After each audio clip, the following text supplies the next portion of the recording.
Saudara-saudari terkasih, apakah saudara sudah memulai hari ini dengan penuh sukacita dan punya niat untuk berbuat baik meskipun kecil? Semoga Tuhan memberkati niat baik saudara. Saya ingin bercerita bahwa perjalanan saya menuju ke Roma akhirnya sampai juga. Berangkat kemarin pagi dan pagi ini waktu Roma saya sampai. Mungkin di Indonesia sudah jam 1 atau jam 2 siang. Dan perjalanan banyak menunggu. Di Jakarta ada delay 3 jam, transit di Doha, transitnya lama sekali. Sampainya tanggal 7 sore, berangkatnya tanggal 8 subuh.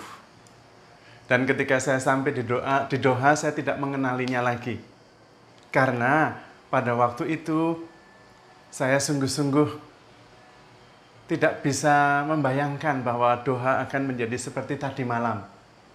Waktu itu sangat menakutkan. Bahkan tidak ada orang di airport yang sedemikian besar itu. Pada waktu itu saya terbang dari Kolombo. Satu-satunya penerbangan adalah Qatar Airways.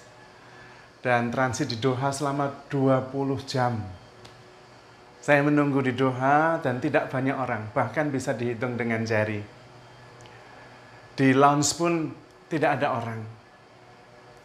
Tetapi tadi malam saya mau mencari satu lounge saja, tidak ada satupun yang tersedia. Semuanya sudah fully book.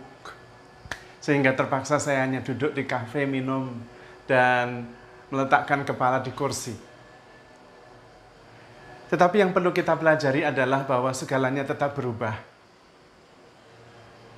Bahkan keadaan yang menakutkan berubah, sama sekali berubah. Tidak ada sisa lagi tidak ada lagi orang yang takut semalam itu.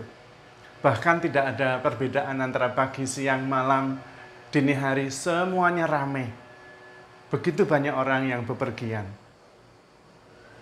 Satu hal yang perlu kita renungkan adalah apapun yang terjadi, entah itu sesuatu yang membuat kita menderita, membuat kita sedih, akan berlalu, akan berubah.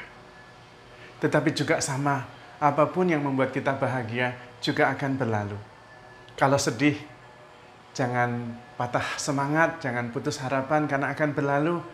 Kalau lagi senang, jangan lupa diri, itu juga akan berlalu.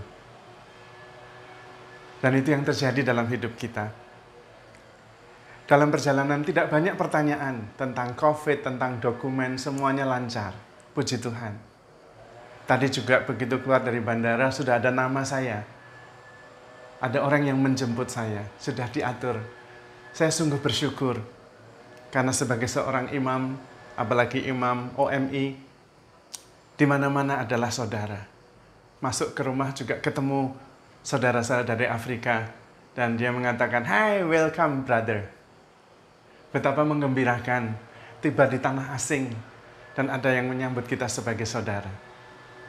Karena iman akan Tuhan Yesus. Karena cinta kepada gereja. Karena mempunyai misi yang sama. Di belakang saya itu pemandangan dari jendela saya. Mungkin saya tunjukkan supaya lebih jelas. Situasinya berbeda. Lihat. Ada pohon besar. Juga ada orang yang lagi bekerja. Dan kemudian saya putar. Ya, itu kamar saya. Seperti biasa berantakan. Tempat tidur kecil, cukup untuk sendiri, lemari, di belakang lemari itu ada kamar mandi, dan kemudian menuju ke pintu. Kalau geser terus itu ada meja. Saya datang langsung berantakan juga. Ya, tidak apa-apa, biasa begitu. Yang penting saya bisa memberi salam, memberi kabar bahwa saya sampai. Dan tetap bisa belajar sesuatu tentang kehidupan ini. Apapun yang terjadi, kita terus bertumbuh, terus berganti, tetapi kitanya tetap sama. Sampai nanti kita akan sama. Hanya akan menjadi lebih baik atau menjadi lebih buruk. Tetapi tetap saya ya saya. Bagaimana kita mau melangkah maju, bertumbuh atau mandek, tergantung saya juga. Maka apapun yang terjadi, yang paling penting adalah proses batin kita sendiri. Bertemu dengan siapa? Proses batin yang penting. Berada di mana? Proses batin yang penting. Kalau kita selalu terhubung dengan Tuhan, kita akan selalu terhubung dengan saudara-saudari kita. Saya merasa dekat dengan Anda. Karena itu saya menyempatkan waktu. Belum mandi, belum membongkar baju, belum membongkar tas. Membuat renungan dulu. Supaya bisa hadir seperti biasa. Dimanapun saya ada, saya akan tetap hadir melalui renungan saya. Tanda cinta, tanda perhatian, tanda peduli. Bahwa kita tetap terhubung. Saya sendiri merasa bahwa sangat dekat dengan saudara-saudari semua, para sahabat yang setia mendengarkan renungan yang saya buat setiap hari. Karena itu saya menghargai komitmen saudara dengan berkomitmen juga. Sebisanya dalam keterbatasan saya akan menyampaikan kabar, keadaan, juga refleksi kecil. Siapa tahu kita tetap bisa bertumbuh. Meskipun situasi berubah, tempat berbeda, tetapi pertumbuhan tetap bisa terjadi. Karena yang paling penting adalah proses batin yang terjadi di dalam. Itu yang menentukan. Dunia melemparkan apa, tantangan, derita, kegembiraan, penghiburan, nggak masalah. Tergantung bagaimana memprosesnya di dalam batin kita. Saya senang dengan pohon mangga yang selalu saya jadikan contoh. Dilempari kotoran, tetap saja dia tumbuh. Malah makin tumbuh, makin subur, menghasilkan buah. Padahal yang dia terima kotoran. Dia juga tidak peduli apakah dipuji, apakah diacuhkan, atau buahnya dimakan orang baik, mangganya dimakan orang tidak baik, tidak masalah. Yang penting bertumbuh dan menghasilkan buah. Dimanapun ditanam. Karena di tempat di mana kita berada, itulah tempat yang kudus. Dan karena itu kemanapun kita pergi, kita selalu berada di tempat yang kudus karena selalu bersama dengan Tuhan yang selalu hadir, ever present, hadir dimanapun juga. Karena itu saudara-saudari terkasih, kalau ada yang sedang bersedih, jangan khawatir, itu akan berlalu. Jangan putus asa.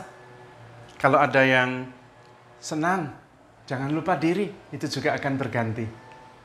Yang jelas, dalam sedih, dalam suka, tetaplah bertumbuh, karena Tuhan mencintai kita, Tuhan menemani kita. Tuhan selalu bersama kita, dimanapun juga kita berada. Maka saudara-saudari terkasih, terima kasih atas doa Anda semua, sehingga perjalanan saya lancar, aman, sampai di tempat yang sungguh membahagiakan. Dan terima kasih atas perhatian, atas cinta, atas doa. Pesan saya selalu sama, handle yourself with care, because you are loved. Tuhan memberkati.